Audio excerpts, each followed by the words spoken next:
નમસ્તે દર્શક મિત્રો, હું શ્રુતિ મોજીદ્રા સ્પીડ ન્યૂઝ 17 માં તમારું સ્વાગત કરું છું. તો જોઈએ આજના મુખ્ય સમાચાર. કડીમાં એલપીજી ઓફિસ ઉપર લાગી લાંબી લાઈન. કડીમાં ગેસના બાટલાનું છેલ્લા 1 મહિનાથી વિતરણ થતું ન હોવાથી ગૃહિણીઓ હાલાકી ભોગવી રહી છે.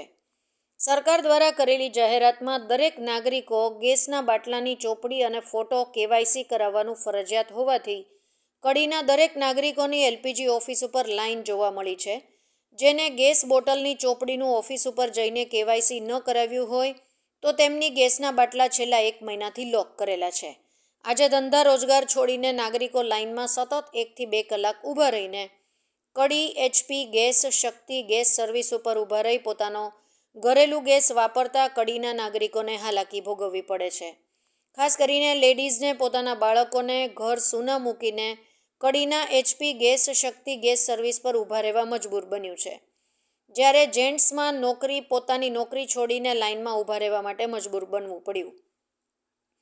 છેલ્લા 1 મહિનાથી કેવાયસી ન થયેલા ગ્રાહકને ઘરેલું ગેસ બોટલના ન મળતા ગૃહિણી લાકડાના ચૂલા સળગાવવા મજબૂર બની છે.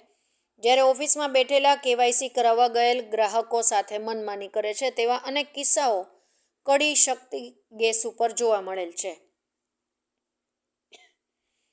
દરેક નાગરિકોને વિનંતી છે કે ઓફિસમાં બેઠેલા જો તમારી સાથે મનમાની કરે તો સરકારી બાબુ સાંભળે તેવી ધારદાર રજૂઆતો કરવી.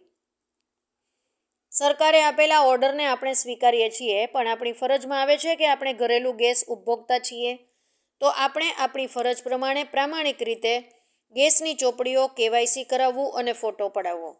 જો આમ કરવામાં નહીં આવે તો આપની ગેસ બોટલ બંધ થવાની સંભાવના છે અથવા તો દંડ ભરવાની શક્યતા છે. કડી અને કડી તાલુકાના દરેક ગેસ ઉપભોક્તાઓને વિનંતી છે કે આપ જલ્દીથી આપની ઘરેલું ગેસની ચોપડીઓ કેવાયસી કરાવી લેવી. આજે બેન દીકરીઓને નાના બાળકો સાથે લાઇનમાં ઊભા રહીને ઘરેલું ગેસ એચપી ગેસ ચોપડીઓ કેવાયસી કરાવવી પડે છે અને નોકરી કરતા યુવાનો સિનિયર સિટીઝનને લાઇનમાં ઊભા રહી નોકરીની રજા રાખી ગેસ ઘરેલું ચોપડીઓ કેવાયસી કરાવવાની ફરજ પડી છે. સ્પીડ ન્યૂઝ 17 સાથે રિપોર્ટર ઇસ્માઇલ ઘાંચી, કડી.